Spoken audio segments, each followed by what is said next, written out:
আসসালামু আলাইকুম, কেমন আছেন আপনারা? আশা করছি সকলে খুবই ভালো আছেন। টাইটেল এবং থাম্বনেল দেখে বুঝে গিয়েছেন আজকে ভিডিওটা কী নিয়ে হতে চলেছে। প্রথমে ভিডিওটা শুরু করার আগে আপনাদেরকে একটা কথা জানিয়ে রাখি, যারা আমার সাবস্ক্রাইবার বা যারা আমার ভিডিও দেখেন তারা জানবেন যে আমার একটা রাজহাঁসের বাচ্চা ফুটেছিল 14টা ডিম থেকে। সেখান থেকে এই যে রাজহাঁসের বাচ্চাটা আপনারা দেখতে পাচ্ছেন, সব সময় 24 ঘন্টার মধ্যে আমার কাছে 7 থেকে 8 ঘন্টা থাকতো প্রায়।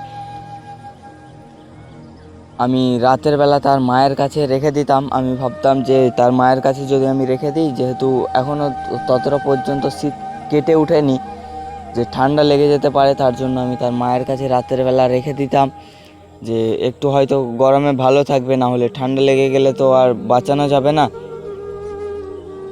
তারপর কি করেছে, যেহেতু আমাদের এলাকায় আমরা যেখানে রাখি, আপনারা হয়তোবা দেখবেন যে হাঁসটাকে আমি যেখানে তায়ে বস করিয়েছিলাম সেটাকে আমাদের ভাষাতে খুল্লো বলে, সেই খুল্লোতে আমি রেখেছিলাম।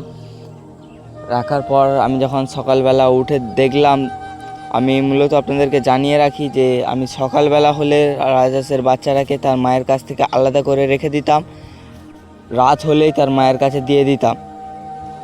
তার মাও কোনো চিল্লাচিল্লি করতো না, আরামসে নিয়ে নিত বাচ্চাটাকে। 6-7 দিন রাখার পর আজকে যখন সকালবেলা আমি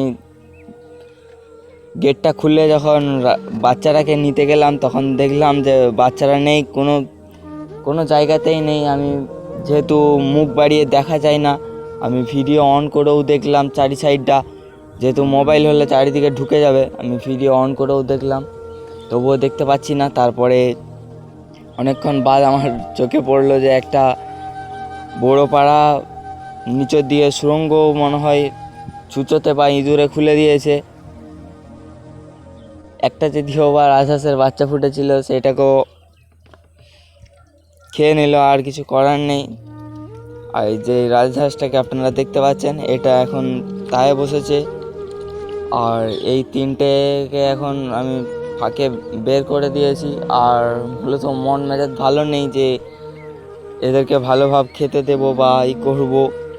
যাই হোক, আজকের ভিডিওটা এই পর্যন্তই। আপনারা আমার জন্য দোয়া করবেন, আপনাদের জন্যও আমি দোয়া করব, যাতে আমার রাজহাঁসের যেই ডিমগুলো আছে সেগুলো যেমন ভালো করে সব বাচ্চাগুলোই ফুটে যায়। সো আজকের মতো এই পর্যন্তই, দেখা হচ্ছে নতুন কোনো ভিডিওর সাথে। Bye bye.